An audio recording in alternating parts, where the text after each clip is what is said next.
जय हिंद साथियों, मैं आनंद चौहान आप सभी का हार्दिक स्वागत करता हूं आपके अपने यूट्यूब चैनल टीचिंग विद आनंद चौहान में। तो दोस्तों, जैसा कि आप सभी जानते हो, आज है दोस्तों 10 फरवरी और आज भी दोस्तों आपका एसएससी जीडी का एग्जाम है।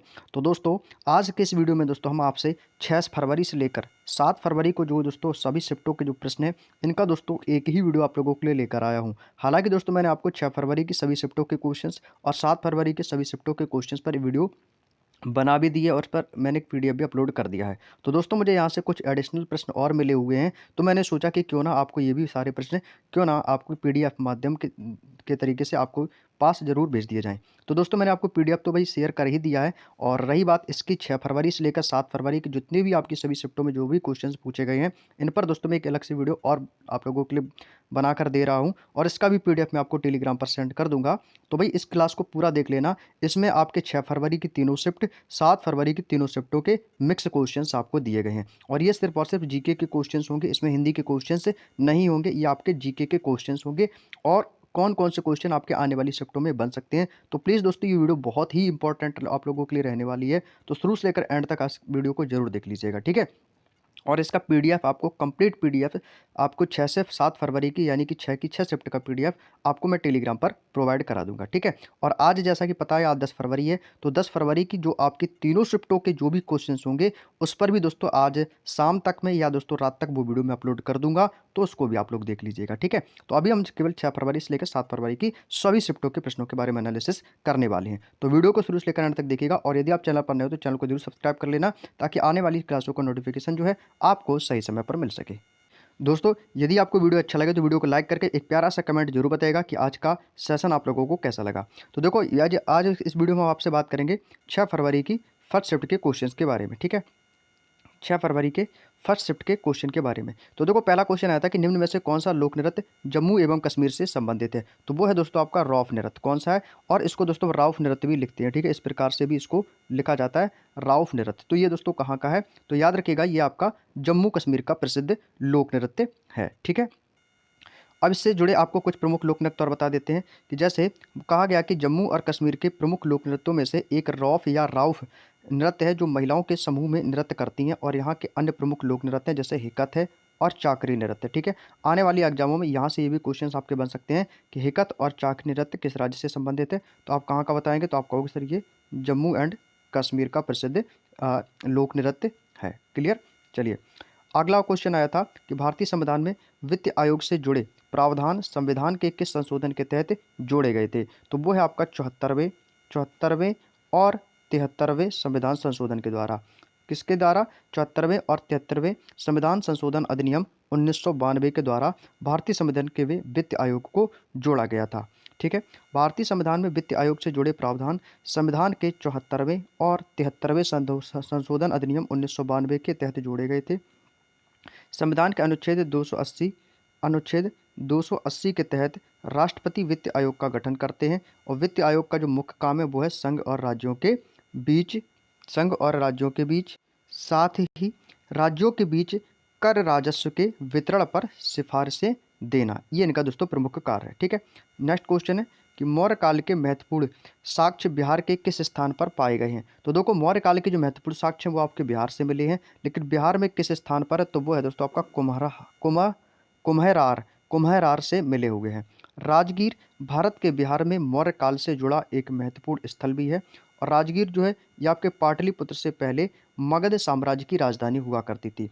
यह बुद्ध के समय में शिक्षा और धर्म का एक महत्वपूर्ण केंद्र हुआ करता था। माना जाता है कि मौर्य राजा बिंदुसार ने राजगीर में एक किले का निर्माण किया था और उस शहर में उसके आसपास मौर्य काल के कई शैलकृतित गुफाएं और शिलालेख पाए गए हैं।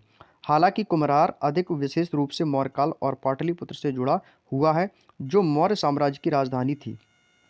आगे पॉइंट दिया गया है कि कुम्हरार में खुदाई से मौर्य काल की कई संरचनाएं मिली हैं, जिनमें से एक महल है, स्तंभ वाला हॉल है और बौद्ध मठ शामिल है, जो कि मौर्य वास्तुकला और संस्कृति में महत्वपूर्ण अंतर्दृष्टि प्रदान करते हैं।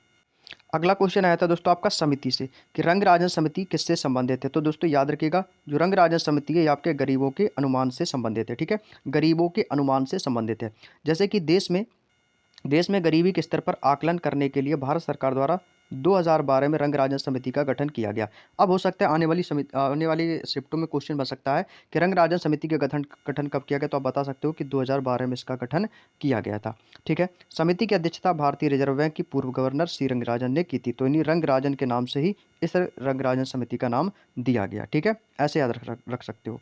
अब आगे आता है दोस्तों भारत की प्रमुख समितियां। अब यहाँ से हम पढ़ेंगे भारत की प्रमुख समितियों के बारे में। जितनी भी आपकी समितियां हुई हैं, यहाँ से क्वेश्चन आपके एग्जाम में बनने की संभावना है। जैसे कि अभिजीत सैन्य समिति 2002, ये दोस्तों किसके लिए थी? दीर्घकालिक खाद्य नीति के लिए इस समिति को लागू किया गया था। यहाँ से दोस्तों अगली समिति है हमारी आबिद हुसैन समिति। ये दोस्तों लघु उद्योग पर निर्भर है। किस पर है? लघु उद्योग पर इस समिति को अपनाया गया था। अजीत कुमार समिति का संबंध किससे? तो यह सेना वेतनमान से, सेना के वेतनमान से अजीत कुमार समिति का स्थापना की गई थी। अथरैया समिति जो है ये आईडीबीआई के पुनर्गठन से संबंधित है। बेसल समिति आपके बैंकिंग पर्यवेक्षण से संबंधित है। भूरेलाल समिति आपके मोटर वाहन में कर वृद्धि से संबंधित है। बिमल जालान, अब ये कौन है? ये आरबीआई गवर्नर भी रह चुके हैं बिमल जालान। ये दोस्तों पूंजी बाजार अवसंरचना संस्थानों एमआईआई, क्या है दोस्तों? एमआईआई के कामकाज पर रिपोर्ट। बिमल जालान समिति यह तय करने के लिए आरबीआई के पास रिजर्व बैंक का उचित स्तर होना चाहिए। अगला है दोस्तों आपका बाबू राजू समिति। जहाज अधिनियम 1908 और जहाज ट्रस्ट अधिनियम 1963 में सुधार के लिए समिति की स्थापित किया गया। सी रंगराजन समिति पता है, अभी मैंने बताया था, यह एग्जाम में ही आया था आपके। गरीबी मापने की पद्धति की इकाई है। चंद्रशेखर समिति ये आपकी उद्यम पूंजी है, इसको इंपॉर्टेंट लगा लेना आने वाली शिफ्टों के लिए। ठीक है। अगला है आपका चंद्रात्रे समिति रिपोर्ट, ये आपके 1997 से सुरक्षा विश्लेषण और निवेश प्रबंधन के लिए। कोर कमेटी है ये आपके कैश क्रेडिट सिस्टम के संचालन की समीक्षा करने के लिए। ये मैंने आपको सभी इंपॉर्टेंट समितियां बता रहा हूं जो कि आने वाली संभावनाएं हैं एग्जाम के लिए। डेव समिति 2000 के लिए आपके असंगठित क्षेत्र के लिए पेंशन योजना के लिए है। दीपक पारेख समिति पीपीपी या हम बोल सकते हैं ट्रिपल पी मॉडल के माध्यम से बुनियादी ढांचे के वित्त पोषण के लिए। और धानुका समिति आपकी सुरक्षा बाजारों में स्थानांतरण नियमों का सरलीकरण करने के लिए। जीवी रामकृष्ण समिति, जीवी रामकृष्ण समिति विनिवेश पर। जानकी रमणन समिति प्रतिभूति लेन देन पर। जे ईरानी समिति कंपनी कानून सुधार के लिए। चक्रवर्ती समिति भारत में क्षेत्रीय ग्रामीण बैंकों की वित्तीय स्थिति का विश्लेषण करने के लिए। गाईपुरिया समिति है यह आपके प्राथमिक और शहरी सहकारी बैंकों में ग्राहक सेवा में सुधार करने के लिए। हनुमंत राव समिति आपके उर्वरक क्षेत्र के लिए। जे वर्मा समिति चालू खाता आगे ले जाने की प्रैक्टिस के लिए। आगे चलते हैं।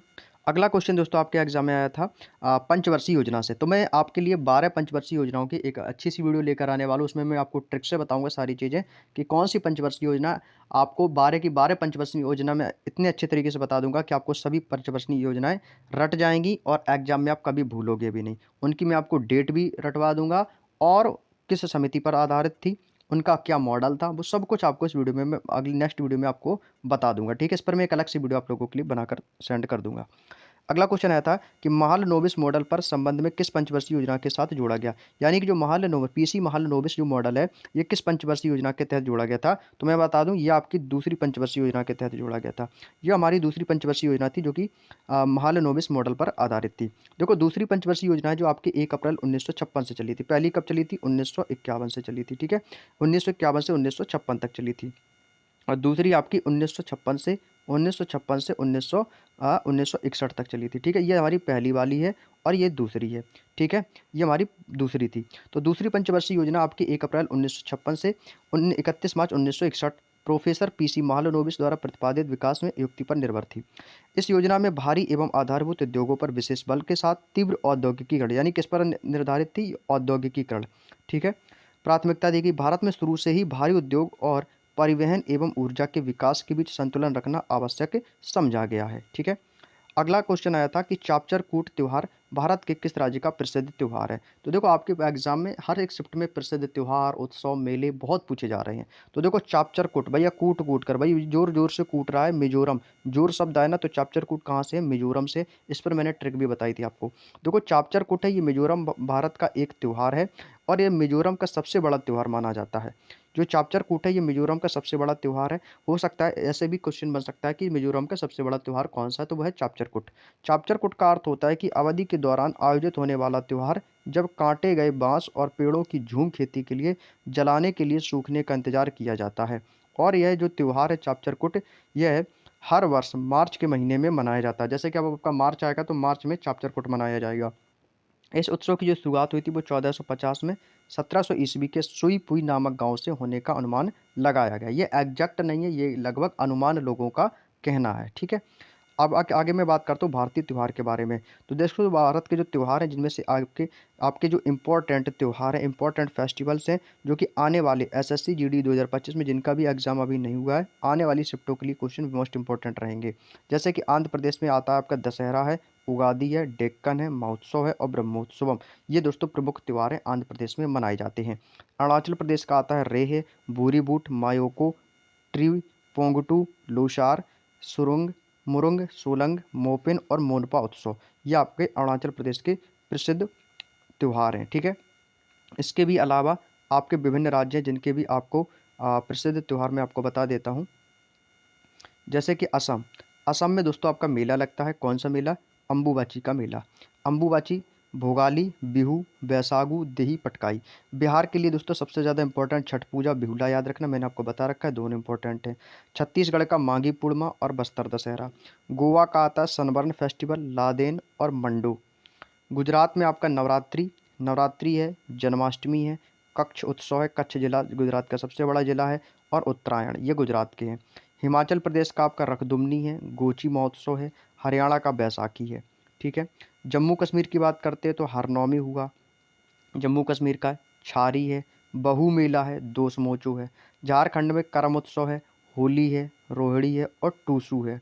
कर्नाटक, मैसूर कर्नाटक में पड़ता है तो मैसूर दशहरा और उगाड़ी। उगाड़ी को दोस्तों उगादी भी कहते हैं, उगादी महोत्सव, ये आपका कर्नाटक में भी मनाया जाता है। केरल का ओणम है और विशु, ठीक है, केरल का ओणम और विशु हो गया। मध्य प्रदेश का लोकरंग उत्सव है। कौन सा भाई? लोकरंग उत्सव है, तेजाजी है। खजुराहो, खजुराहो कंदरिया महादेव का मंदिर कहाँ पर है? मध्य प्रदेश में स्थित है, ये भी याद रख लेना। मेघालय आपका नोंगक्रेम फेस्टिवल, इंपॉर्टेंट लगा लो भाई इसको। खासी फेस्टिवल, वांगला, साजबू, चेरा है वो। गारो, खासी, जयंती, ये 3 पहाड़ियाँ भी मेघालय में है। महाराष्ट्र में आपको बताया गणेश चतुर्थी बहुत धूम से मनाई जाती है, और गुड़ी पड़वा भी महाराष्ट्र का सबसे फेमस फेस्टिवल है। मणिपुर का आता है आपका यूशांग।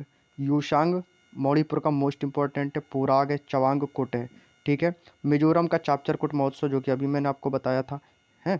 नागालैंड का हॉर्नेबल महोत्सव मैंने आपको बता चुका हूँ, याद रख लो, इसको भूलना ही नहीं है। मोत्सू फेस्टिवल है। उड़ीसा के लिए जगन्नाथपुरी भगवान विष्णु की रथ यात्रा, राजा परवा और नुकाहाई है। पंजाब का लोहड़ी है, बैसाखी है, और कौन सा? भांगड़ा, भांगड़ा भी है दोस्तों। ये आपका क्या है? लोक नृत्य है भांगड़ा, ठीक है, ये भी याद रख लेना।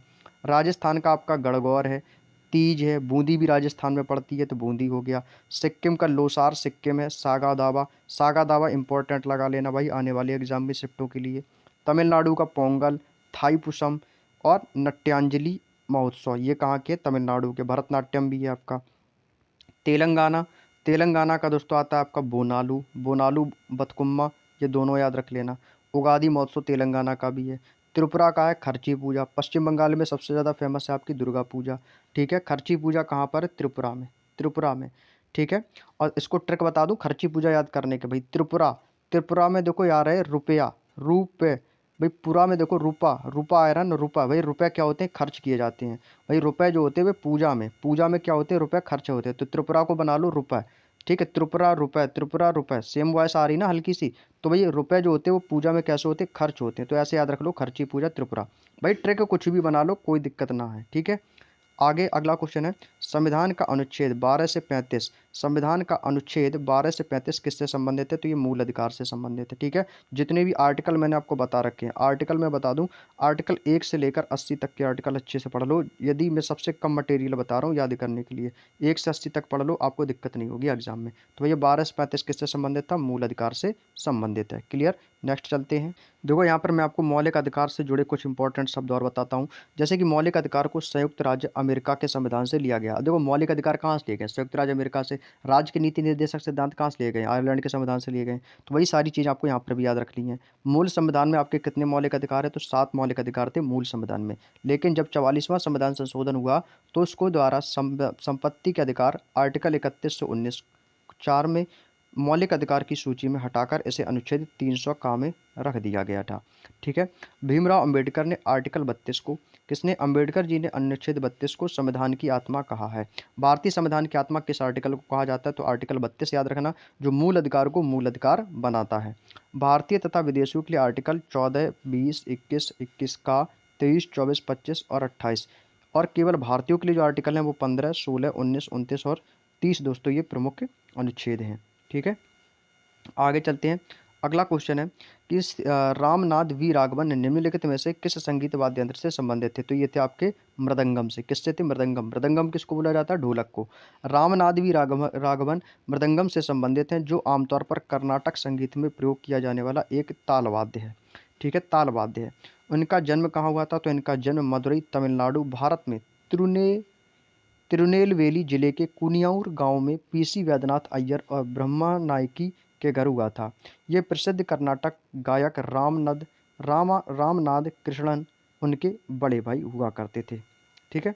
अगला क्वेश्चन आपका आया था, ये आपका ज्योग्राफी का क्वेश्चन पूछा गया था कि मौसमी संबंधी घटनाएं कौन से मंडल में होती हैं, तो ये आपके क्षोभ मंडल में होती हैं।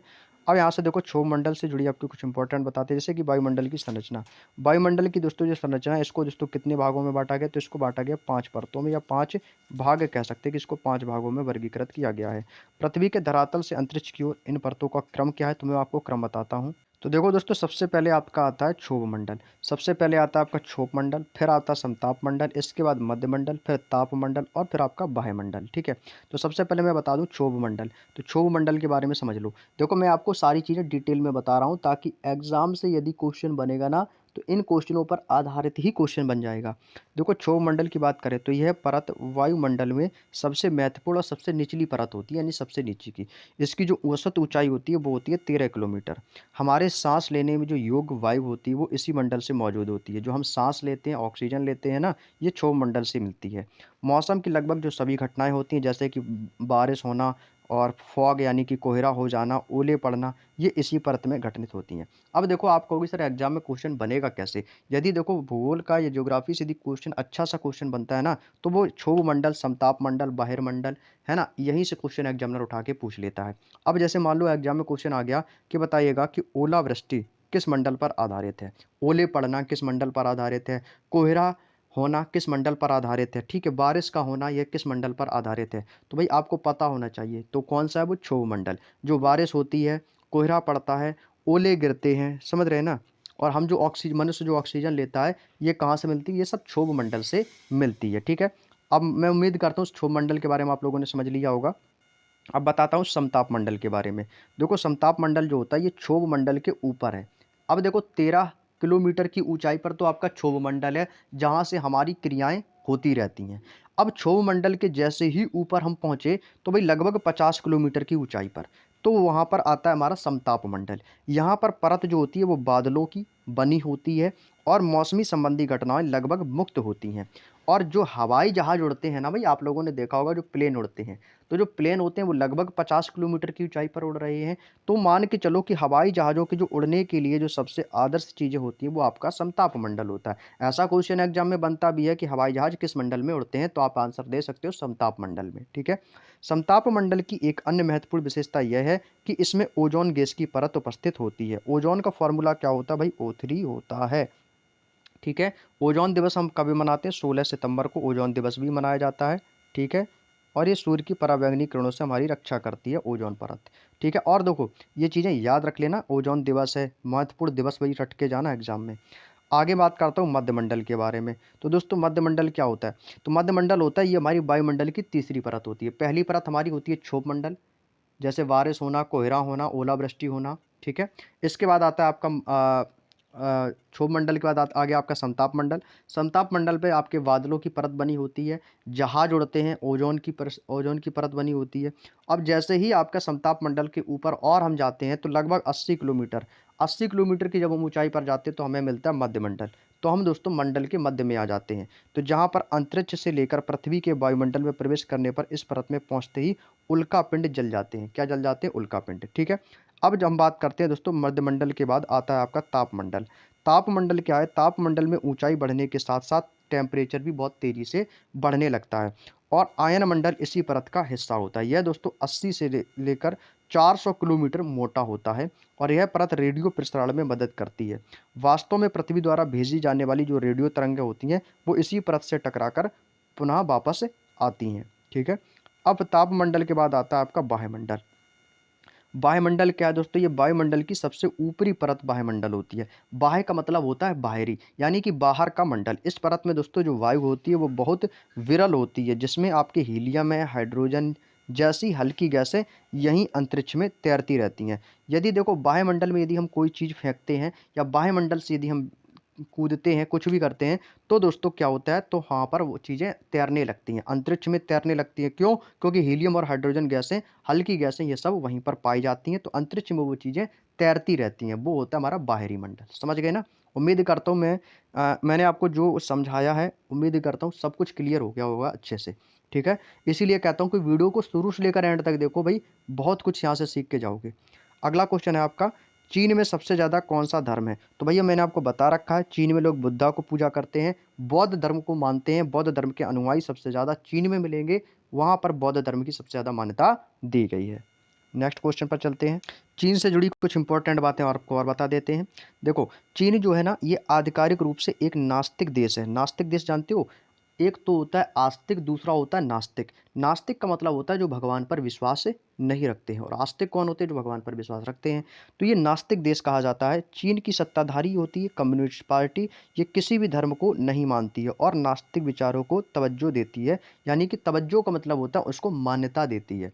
ठीक है, यानी नास्तिक चीज़ों पर मान्यता देती है। ठीक है, आगे बात करते हैं। जैसे कि अगला क्वेश्चन है कि खेलो इंडिया यूनिवर्सिटी गेम्स। खेलो इंडिया यूनिवर्सिटी गेम्स, KIUG, इसका फुल फॉर्म होता है KIU, खेलो इंडिया यूनिवर्सिटी गेम्स। ये 2023 का कौन सा संस्करण था?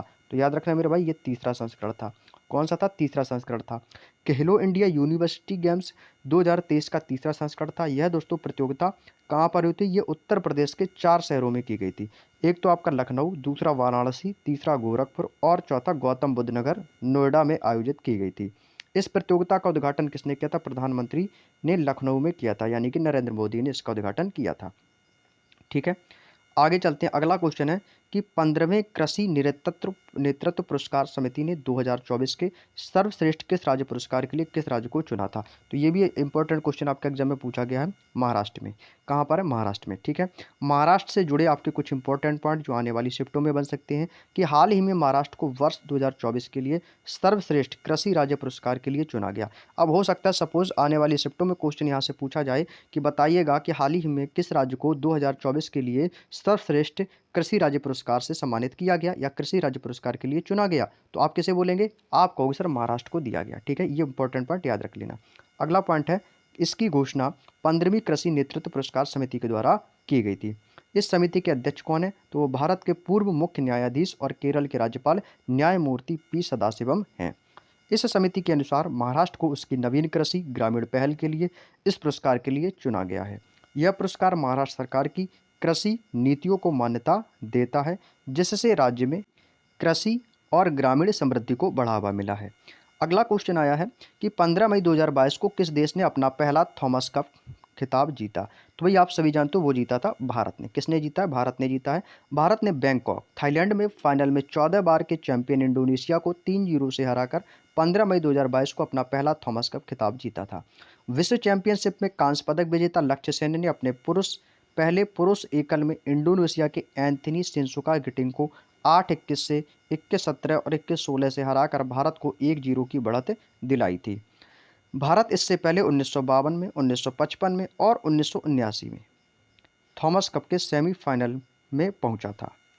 अगला क्वेश्चन आया था कि सीमांत गांधी किसे कहा जाता है? भाई बताओ, इतना आसान क्वेश्चन आपके महापुरुषों के उपनाम से पूछा है, तो भाई वो कौन है? खान अब्दुल गफ्फार खान। खान अब्दुल गफ्फार खान को सीमांत गांधी के नाम से जाना जाता है। और यह जो है, ये एक पश्तून स्वतंत्रता कार्यकर्ता थे, जिन्हें बाचा खान के नाम से भी जाना जाता था। भैया बाचा खान कौन थे? तो बाचा खान खान अब्दुल गफ्फार खान को ही कहा जाता था। ये दोस्तों महात्मा गांधी के बहुत ही करीबी सहयोगी थे और अहिंसक प्रतिरोध के अनुयायी थे। खान अब्दुल गफ्फार खान खुदाई खिदमतगार के नाम से भी जानते हैं। क्यों जानते हैं? क्योंकि खुदाई खिदमतगार किसे कहा जाता है? खान अब्दुल गफ्फार खान को इसलिए कहा जाता है कि खुदाई खिदमतगार आंदोलन की जो स्थापना यानी इसके संस्थापक खान अब्दुल गफ्फार खान ही थे, इसलिए दोस्तों इन्हें खुदाई खिदमतगार के नाम से भी जाना जाता है, जो अहिंसा और सामाजिक सुधार के सिद्धांतों पर आधारित था। आपके जितने भी महापुरुषों के उपनाम हैं, अच्छे से पढ़ लो भाई, जो भी आपके लिख दिए गए हैं बुक में, यहाँ से भी क्वेश्चन आपके पूछे जा रहे हैं। ठीक है, आगे चलते हैं। चलिए दोस्तों, अब इसके बाद दोस्तों अब हम यहाँ पे बात कर लेते हैं 7 फरवरी की। अब ये वाला जो क्वेश्चन है ना, ये आपके 7 फरवरी के थर्ड शिफ्ट के क्वेश्चन थे। ठीक है, अब ये वाले 7 फरवरी के थर्ड शिफ्ट के क्वेश्चन आपसे डिस्कस कर रहा हूँ। देखो, भारतीय स्वतंत्रता दिवस के जो 75वें वर्ष के जश्न की थीम क्या थी, ये भी क्वेश्चन आपके एग्जाम में आया था। ये इसका जो थीम था वो था आपका राष्ट्र प्रथम सदैव प्रथम। क्या था दोस्तों? राष्ट्र प्रथम सदैव प्रथम। भारत दोस्तों राष्ट्र पहले हमेशा पहले थीम के साथ आज़ादी के 75 साल का जश्न मना रहा है। आज़ादी का अमृत महोत्सव, आप लोगों ने देखा होगा जो एटीएम कार्ड डेबिट कार्ड वगैरह आता है ना, तो उसमें लिखा भी होता है 75 आज़ादी का अमृत महोत्सव, देखा होगा भाई। आज़ादी का अमृत महोत्सव जो होता है ये प्रगतिशील भारत की आज़ादी 75 साल और उसके लोगों, संस्कृति और उपलब्धियों की गौरवशाली इतिहास का जश्न मनाने और स्मरण करने के लिए भारत सरकार की ये एक पहल है। ठीक है, अगला क्वेश्चन आया था कि मीथेन की खोज कब और किसने की थी, तो ये भौतिक विज्ञानी थे एलेसेंड्रा वोल्टा ने साल 1776 में। तो याद रखिएगा, मीथेन की खोज किसने की थी? वोल्टा ने 1776 में की थी। मीथेन की खोज जो है ये इतालवी भौतिक विज्ञानी एलेसेंड्रो वोल्टा ने साल 1776 में की थी। उन्होंने मैग्योर झील के कीचड़ भरे पानी में मीथेन गैस को इकट्ठा किया था और वोल्टा ने इस गैस को दलदलों के मूल ज्वलनशील हवा कहा था। जो आप लोगों ने देखा होगा, जो धान के जो खेत होते हैं, जो नीचे पानी भरा होता है दलदल टाइप का, तो आप लोगों ने देखा होगा, तो उसमें जो गैस होती है वो मीथेन गैस बनती है।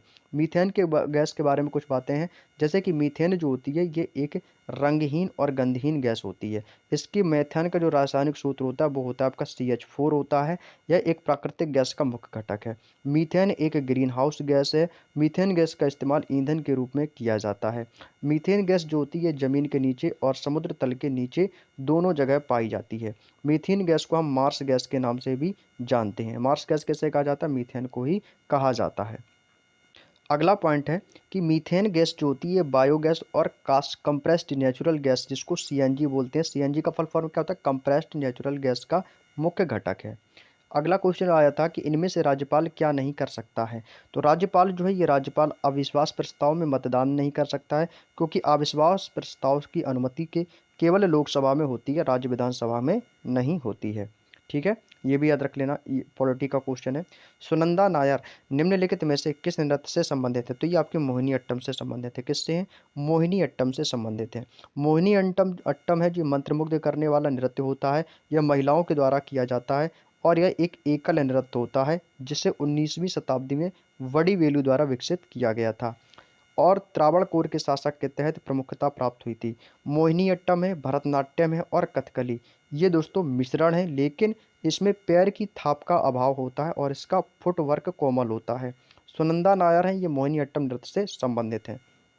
अगला क्वेश्चन आपका खेल जगत का आया था कि गैम्बिट है, बिशप है, चेकमेट, ये शब्द किस खेल से जुड़े हुए हैं, तो ये शतरंज से संबंधित है। गैम्बिट है, बिशप, चेकमेट, ये शतरंज के खेलों में संबंधित शब्द हैं। अब देखो, मैं यहाँ से बताता हूँ कि खेलों से जुड़े विभिन्न खेल कोचिंग शब्द, यहाँ विभिन्न खेलों से संबंधित खेल कोचिंग शब्दों की आपको सूची दिखाते हैं। इससे क्या है, आपको जो भी प्रमुख शब्दावली हैं खेलों से संबंधित, ये सभी आपको याद रख लेनी है, आपके एग्जाम में कौन कौन सी बन सकती हैं। ठीक है, ये बहुत ही इंपॉर्टेंट पॉइंट है, इनको जरूर पढ़ के जाइएगा आप लोग।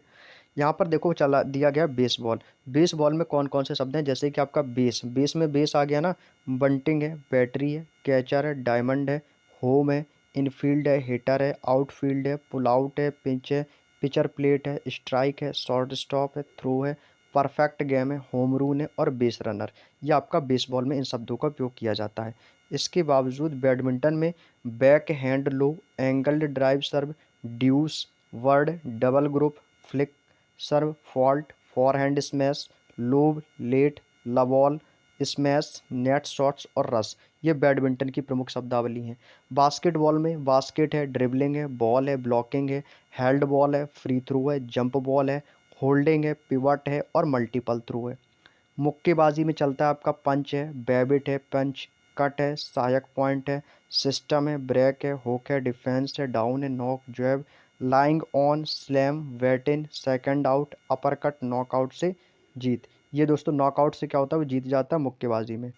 बिलियर्ड्स, कैनन है, ब्रैक है, बोल्टिंग है, बॉल क्लाइन है, लॉन्ग जैनी है, jigger in off, short stop, scratch, pot, screw back, strike. ये बिलियर्ड्स में चलता है। क्रिकेट में तो भैया सभी को मोस्टली याद ही होगी। बॉलिंग है, एसेज है, बाउंड्री कीज है, chinaman, catch, cover drive, final leg, duck है, डकवर्थ है, लुइस नियम पर आधारित है, गुगली है, full toss, fall on, gardening है, इन स्विंगर है, हैट्रिक है, गली हिट विकेट है, leg glance, leg break, LBW है ना, ऑन ड्राइव है, आउट स्विंगर, ओवर हुआ, ठीक है, पॉपिंग क्रीज हो गया, स्लीप पॉइंट हो गया, रन आउट हो गया, शॉर्ट पिच हो गया, स्टोन बॉलिंग बोलते हैं, स्टंप बोलते हैं ना, स्क्वायर बोलते हैं, स्ट्रेट ड्राइव पर सिक्स मार दिया भाई बोलते हैं ना, थर्ड मैन हो गया, स्पिन है, यॉर्कर है, शॉर्ट लेग है, स्विंग है। तो ये सब किसके हैं, क्रिकेट के हैं। और क्रिकेट में दोस्तों आपके पैग आउट है, होप्स मेलेट भी हैं, ये आपके क्रोकेट से हैं, क्रिकेट से हैं, ठीक है, पैग आउट। शतरंज में आता है आपका स्टेलमेट है, कैस्टलिंग है, कैप्चर बिशप है, गैम्बिट है, और आपका checkmate night, king, grand master, रूक, क्वीन है। क्वीन और किंग किस में होते हैं, राजा रानी, शतरंज में होते हैं, बस ऐसे याद रख लो। गोल्फ में आपका होता है बोगी है, ठीक है, बोगी हो गया, कैंडी है। यहाँ से दोस्तों थोड़ा सा सिस्टम लैग हुआ है हमारा, ठीक है। फोरसम है, डॉर्मी है, और four ball, links par, green हिल्ड, rough tee foot, threesome, stymie. ये आपके गोल्फ से संबंधित है। अगला क्वेश्चन आया था कि पोन्निया चिनैया, शिव नंदम और वाड़ी वेलु भाई ये भारत के किस शास्त्रीय नृत्य से जुड़े हुए हैं। तो याद रखिए भरतनाट्यम से जुड़े हुए हैं। किससे जुड़े हुए हैं, भरतनाट्यम से। 19वीं शताब्दी में भाइयों पोन्निया चिनैया, शिवानंदम और वाड़ी वेलु ये प्रसिद्ध तंजौर चौकड़ी कहा जाता है। ये तंजौर चौकड़ी भरतनाट्यम से जुड़ी हुई है।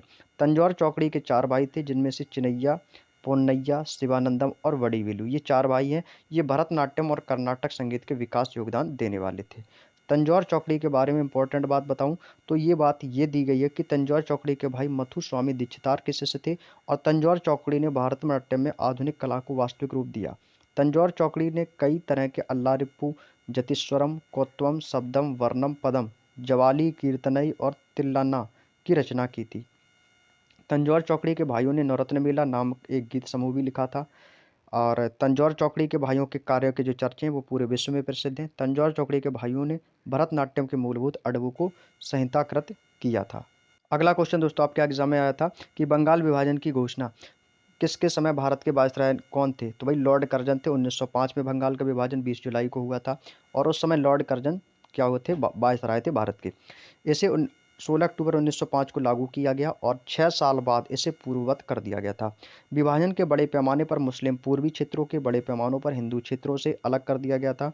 विभाजन मुश्किल से आधा दशक तक चला और 1911 में इसे रद्द कर दिया गया था। लॉर्ड कर्जन 1898 से 1905 तक भारत का वायसराय रहा, और उसने ब्रिटिश नीति निर्माण में महत्वपूर्ण भूमिका भी निभाई। अगला क्वेश्चन आया था कि पंडित रविशंकर कौन सा वाद्य यंत्र बजाते हैं। तो भाई सभी को पता है, मैंने बता भी रखा था, सितार वादक हैं ये। पंडित रविशंकर एक प्रसिद्ध सितार वादक हैं, और ये 20वीं शताब्दी के उत्तरार्ध में उत्तर भारतीय शास्त्रीय संगीत के सबसे प्रसिद्ध प्रतिपादक बन गए हैं। शंकर को 1999 में भारत का सर्वोच्च नागरिक सम्मान भारत रत्न पुरस्कार से भी सम्मानित किया जा चुका है। उन्होंने 1938 में दरबार के संगीतकार अलाउद्दीन खान के अधिकारी सतार सिखाने के लिए नेतृत्व में छोड़ दिया था। शंकर ने अपने समकालीनों से अलग एक शैली विकसित की और कर्नाटक संगीत की परंपरा के प्रभाव को शामिल किया। अगला क्वेश्चन आया था कि राज्यवर्धन सिंह राठौड़ ने किस वर्ष ओलंपिक में रजत पदक जीता। तो ये 2004 में इन्होंने ओलंपिक में रजत पदक जीता था। देखो राज्यवर्धन सिंह राठौड़ ने एथेंस 2004 में ओलंपिक रजत पदक जीता था। यह ओलंपिक भारत का पहला व्यक्तिगत रजत था।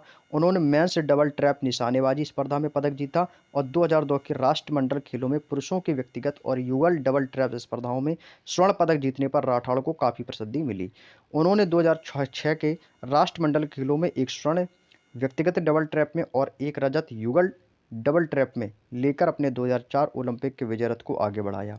उन्होंने फिर 2005 में पद्मश्री, भारत के सर्वोच्च नागरिक सम्मानों में से एक, सम्मानित किया गया। अब देखो इन्हें 2005 से 5 के पद्मश्री भारत के सर्वोच्च नागरिक सम्मान से भी सम्मानित किया जा चुका है। अब देखो आपके जनगणना से भी क्वेश्चन बन रहा है। 1951 की जनगणना के अनुसार भारत की साक्षरता दर कितनी थी। तो 18.33% थी। यह आने वाली शिफ्टों में रिपीट भी हो सकता है, ठीक है, इसको स्टार बना के नोट कर लेना। किसी दिए गए देश क्षेत्र के भौगोलिक क्षेत्र में साक्षर वयस्कों को प्रतिशत को जो 15 वर्ष या उससे अधिक उम्र के हैं, तो किसी विशेष क्षण में विशेष रूप से मध्य वर्ष में समग्र रूप से या किसी विशेष लिंग के लिए संबंधित जनसंख्या के प्रतिशत के रूप में व्यक्त किया जाता है। 1951 में जो भारत की साक्षरता दर है वो 18.33% थी और 2011 की जनगणना के अनुसार देश की साक्षरता दर याद रख लो ना, 74.04। 51 में देश में केवल 9% महिलाएं साक्षर थीं। ये दो को आपके लिए इंपॉर्टेंट हो सकते हैं आने वाली शिफ्टों के लिए। भैया आपसे पूरे देश की साक्षरता दर पूछेगा तो 74.04 बताना है, केवल महिलाओं की पूछेगा तो 9% आपको बताना है। 1951 में देश में केवल 9% महिलाएं साक्षर थीं। ठीक है। अगला क्वेश्चन आया था कि भारत में अमेरिका के नए राजदूत कौन है। भारत में अमेरिका के नए राजदूत कौन है। यह अगस्त 2024 में विनय मोहन कात्रा है। कौन है भाई? विनय मोहन कात्रा को अगस्त 2024 में भारत का राजदूत नियुक्त किया गया था। उन्होंने तरणजीत सिंह संधू की जगह ली थी। इससे पहले कौन थे? वो थे तरणजीत सिंह संधू। उनकी जगह कौन आए गए हैं? विनय मोहन कात्रा। ठीक है। अगला क्वेश्चन आया था कि भरतनाट्यम की उत्पत्ति कहाँ हुई थी। तो भाई भरतनाट्यम तो सीधी सी बात है तमिलनाडु से संबंधित है, तो तमिलनाडु के तंजौर जिले से इसकी उत्पत्ति हुई थी। ठीक है। और भारत की जो सबसे पुरानी शास्त्रीय नृत्य में से एक है, तो वो आपका भरतनाट्यम सबसे प्राचीनतम नृत्य है, मैंने आपको बताया भी था। ठीक है। और वही भरतनाट्यम को दासियट्टम के नाम से भी जानते हैं। ठीक है। इसका दूसरा नाम दोस्तों दासियट्टम भी है। किस पंचवर्षीय योजना में गरीबी उन्मूलन का उल्लेख किया गया है? तो दोस्तों याद रखना वो है आपकी 5वीं पंचवर्षीय योजना। 5वीं पंचवर्षीय योजना में क्या है? गरीबी उन्मूलन का उल्लेख किया गया है। 5वीं पंचवर्षीय योजना गरीबी उन्मूलन, गरीबी हटाओ, रोजगार और न्याय पर केंद्रित थी। 5वीं पंचवर्षीय योजना की जो अवधि थी वो 1974 से 1978 तक थी। देखो 5वीं पंचवर्षीय योजना हमेशा कितने साल के लिए होती है? 5 वर्ष के लिए होती है। ठीक है। इस योजना में कृषि क्षेत्र और सबसे अधिक ध्यान दिया गया, उसके बाद औद्योगिक और खनन क्षेत्रों को स्थान रहा है। ठीक है। चलिएगा, इसके अलावा भी आपको कुछ पॉइंट और बता देते हैं। यहाँ पर दिया गया है कि यह योजना जो है यह आपकी 4.4% के लक्ष्य के मुकाबले 4.8% की वृद्धि प्राप्त की थी। इस योजना का जो प्रारूप है वो डीपी धर द्वारा, किसके द्वारा? डीपी धर के द्वारा बनाया गया और जारी किया गया था। इस योजना को 1978 में समाप्त कर दिया गया था। एक योजना आई थी रोलिंग योजना। यह योजना 1978 से 1979 की वार्षिक योजना के साथ पहले बंद की गई 5वीं पंचवर्षीय योजना की निरंतरता के रूप में प्रस्तुत की गई थी। जो आपकी 5वीं पंचवर्षीय योजना उसको जब बंद किया गया तो उसके स्थान पर रोलिंग योजना को चालू किया गया था। अगला क्वेश्चन आया था कि नमूना पंजीकरण प्रणाली के अनुसार निम्न में से किस राज्य में शिशु मृत्यु दर 2019 के सर्वाधिक है? तो वो आपका मध्य प्रदेश है। मध्य प्रदेश में क्या है? शिशु मृत्यु दर सबसे ज़्यादा है। ठीक है। यहाँ पर पॉइंट दिया गया कि मध्य प्रदेश में ग्रामीण क्षेत्रों में शिशु मृत्यु दर 52 तथा शहरी क्षेत्रों में शिशु मृत्यु दर 36 है। मध्य प्रदेश में देश की सर्वाधिक शिशु मृत्यु दर 48/1000 है, यानी 1000 पर 48 की मृत्यु। वर्ष 2019 में राज्य में बालकों में शिशु मृत्यु दर 1000 जीवित बालकों पर 51 तथा बालिकाओं में शिशु मृत्यु दर 1000 जीवित पर 46 रही है। मध्य प्रदेश में 1000 जीवित जन्मों में से 26 शिशुओं की मृत्यु अर्थात आधे से अधिक शिशुओं की मृत्यु जन्म के पहले 7 दिनों के भीतर हुई है। अगला क्वेश्चन आया था कि भारत के योजना आयोग के पहले उपाध्यक्ष कौन थे? बहुत ही शानदार क्वेश्चन पूछा था, तो वो है गुलजारी लाल नंदा। गुलजारी लाल नंदा जो है, योजना आयोग भारत सरकार का एक विभाग होता है जिसका गठन 15 मार्च 1950 को किया गया था। हो सकता है आने वाली शिफ्ट में पूछ ले कि योजना आयोग का गठन कब किया गया, तो आप बता सकते हो 1950 में इसका गठन किया गया था। यह मुख्य रूप से पंचवर्षीय योजना में सम्मिलित है। ठीक है। आगे चलते हैं नेक्स्ट पॉइंट पर। अगला क्वेश्चन पूछा गया था कि ब्रह्मपुत्र नदी हिमालय की ओर किस ओर से निकलकर किस ओर बहती है? तो वो पूर्व दिशा की ओर बहती है। किस दिशा की ओर बहती है? पूर्व दिशा की ओर। और ब्रह्मपुत्र नदी कहाँ से निकलती है? हिमालय की ओर से निकलकर पूर्व दिशा की ओर बहती है। यह नदी तिब्बत के मानसरोवर झील से उत्पन्न होती है। ठीक है। भारत के अरुणाचल प्रदेश में असम से होकर ये बहती है। इसके बाद ये बांग्ला में प्रवेश करती है और बंगाल की खाड़ी में गिरती है। ब्रह्मपुत्र नदी के बारे में यदि मैं बात बताऊं तो यह नदी हिमालय की सबसे पूर्वी सीमा बनाती है और यह डिस्चार्ज के हिसाब से दुनिया की 9वीं सबसे बड़ी नदी है। तिब्बत में इसको दोस्तों यारलुंग सांगपो कहा जाता है। अरुणाचल प्रदेश में इसे दिहांग नदी के नाम से जाना जाता है। ठीक है। नेक्स्ट पॉइंट पर चलते हैं। अगला क्वेश्चन पूछा था कि उत्तर वैदिक काल में लोहे के साक्ष्य का उल्लेख सर्वप्रथम कहाँ से प्राप्त हुआ था? तो ये उत्तर प्रदेश के अतरंजी खेड़ा से प्राप्त हुआ था। कहाँ से? उत्तर प्रदेश के अतरंजी खेड़ा से। और उत्तर वैदिक काल में लोहे के जो साक्ष्य उल्लेख सबसे पहले उत्तर प्रदेश के ईटा जिले के अतरंजी खेड़ा से मिला है और यह साक्ष्य कैसा? पुरातात्विक है। अगला क्वेश्चन आया था कि किस पंचवर्षीय योजना का उद्देश्य बुनियादी और भारी उद्योगों के विकास पर विशेष जोर देने के साथ साथ तेजी से औद्योगिकीकरण करना था। तो वो था आपकी दूसरी पंचवर्षीय योजना। ठीक है, द्वितीय पंचवर्षीय योजना। देखो पहली पंचवर्षीय योजना में किससे संबंधित था आपका, ये आपका कृषि क्षेत्र से था। किससे था, कृषि क्षेत्र से। और दूसरा किस पर था, दूसरा आपका औद्योगिक क्षेत्र पर था। ठीक है, अभी हम आपको बताएंगे सारी चीज़ें, औद्योगिक क्षेत्र से संबंधित था। ठीक है, आगे चलते हैं। तेजी से औद्योगिकीकरण तथा बुनियादी और भारी उद्योगों के विकास पर विशेष जोर द्वितीय पंचवर्षीय योजना। भाई द्वितीय पंचवर्षीय योजना 1956 से 1961 तक चली है और यह अन्य उद्देश्य के साथ साथ राष्ट्र की आय के आकार में वृद्धि ताकि देश में रहने पर स्तर को बढ़ाया जा सके, रोजगार के अवसरों पर बड़ा विस्तार तथा आय और धन की असमानताओं को कम करना और आर्थिक शक्ति का वितरण करना था। अब यहाँ से देखो आपको बताते हैं 7 फरवरी की सेकंड शिफ्ट में कौन कौन से क्वेश्चन आए थे। देखो पहला क्वेश्चन पूछा था कि पर्णपाती वन कहाँ पाए जाते हैं। तो पर्णपाती वन हो आपके ध्रुवीय और उष्णकटिबंधीय क्षेत्रों के बीच के मध्य अक्षांशों में पाए जाते हैं।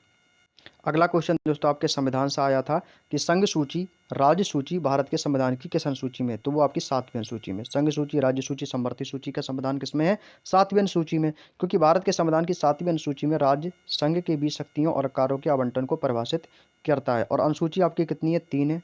कौन कौन सी आपको पता ही है। एक तो संघ सूची है, दूसरी राज्य सूची। संघ सूची केंद्र सरकार को समर्पित है और राज्य सूची राज्य सरकार को, समवर्ती सूची केंद्र और राज्य सरकार दोनों को। ये तो मैंने आपको बताया भी है। ठीक है, अगला क्वेश्चन आया था कि निम्नलिखित में से किस वाद्य यंत्र के साथ संगीतकार सिक्किल माला चंद्रशेखर जुड़े हुए हैं। तो वो है बांसुरी से, ये एक बांसुरी वादक है। ठीक है, आगे चलते हैं। 7 सिस्टर्स में सबसे अधिक जनसंख्या किस राज्य की है। तो भाई 7 सिस्टर्स में सबसे अधिक जनसंख्या वो है असम राज्य की। ठीक है, ये दोस्तों 7 बहनों के बारे में बताया जाता है, 7 सिस्टर्स। इसको क्या बोलते हैं, इसको 7 बहनें भी कहा जाता है। ठीक है, ये जनसंख्या जो है सबसे ज़्यादा असम की है।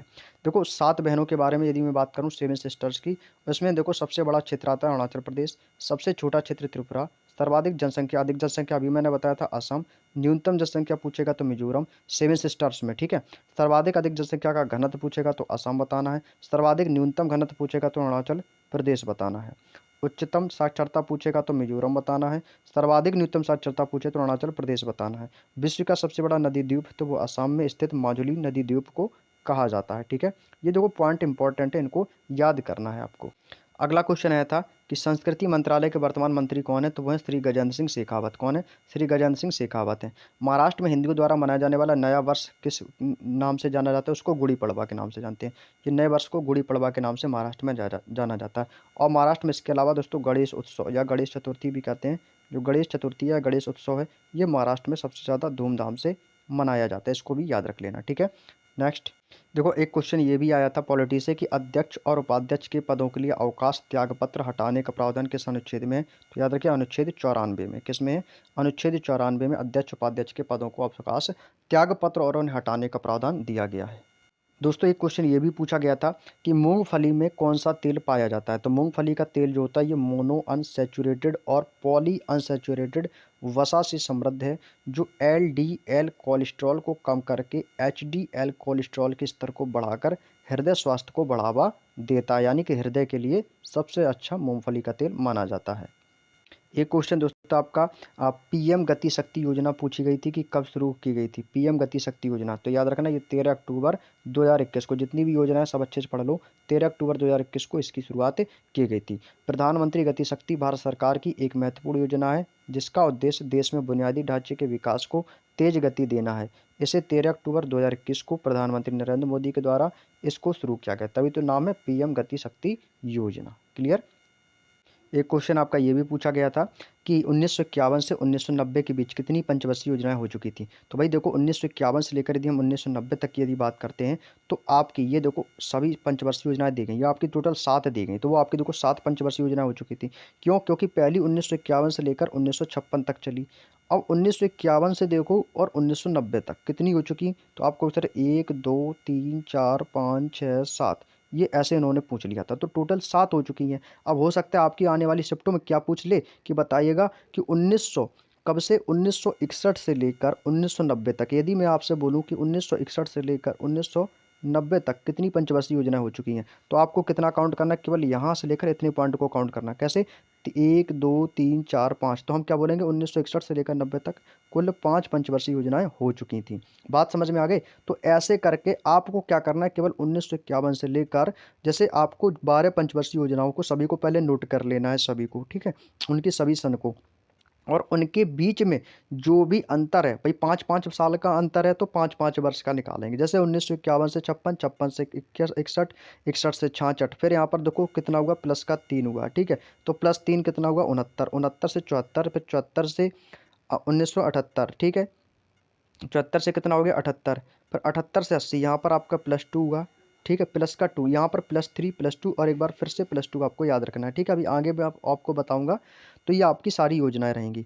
अब जैसे आपसे बोल ले कि दूसरी पंचवर्षीय योजना से यहाँ से यदि पूछेगा कि बताएगा कि 1956 से लेकर 1985 तक कितनी पंचवर्षीय योजनाएं हो चुकी, तो 1956 से 85 काउंट करेंगे केवल, तो 1 2 3 4 5, तो कितनी बताएंगे कि 5 हो चुकी है। तो ऐसे ऐसे क्वेश्चन एग्जाम में एग्जामिनर, देखो चीज़ें वही हैं, वही योजनाएं हैं, वही डेट है, केवल घुमा के उसका पूछने का तरीका अलग रहेगा, ठीक है। लेकिन आपको नहीं घूमना है, तो आपको सारी चीज़ों को इनकी, देखो आप लोगों ने देखा कि भाई यहाँ से क्वेश्चन पूछ सकता है कि इनके बीच में कितनी पंचवर्षीय योजना हो चुकी, तो आपको बीच बीच से उठाकर सारी चीज़ों को अच्छे से पढ़ लेना है बस। और जब आप पढ़ लोगे ना, तो एग्जाम में क्वेश्चन आएगा ना, तो आप लोग इन डेटों से इनकी पंचवर्षीय योजनाओं जितनी भी हो चुकी होंगी उनका डिफरेंस आप लोग निकाल सकते हो। समझ गए ना भाई।